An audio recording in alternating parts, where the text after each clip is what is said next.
So hey guys, good morning, welcome back to my channel. তো guys তোমরা কেমন আছো? আশা করি খুবই ভালো আছো। তো আমিও খুবই ভালো আছি।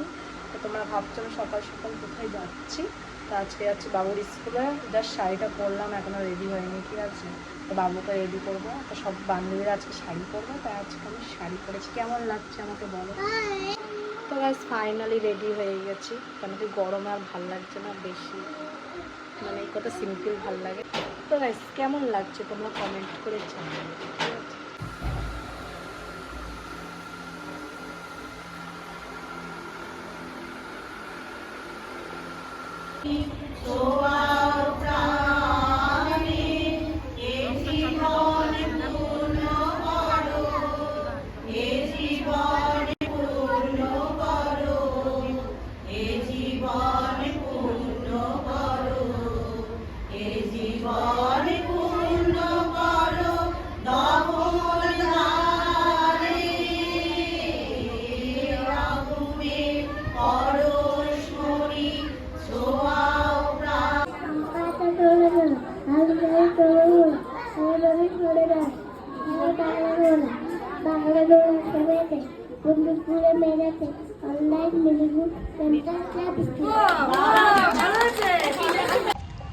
তো গাইস দেখো পিকনিক হচ্ছে, বসে স্কুলের বাইরে আমরা পিকনিক করছি। দেখো দেখো কেক আছে, লাড্ডু আছে, লুচি আছে, আর এখানে ঋষভ দেখো চকলেট ছেড়াছড়ি করছে, দেখেছো?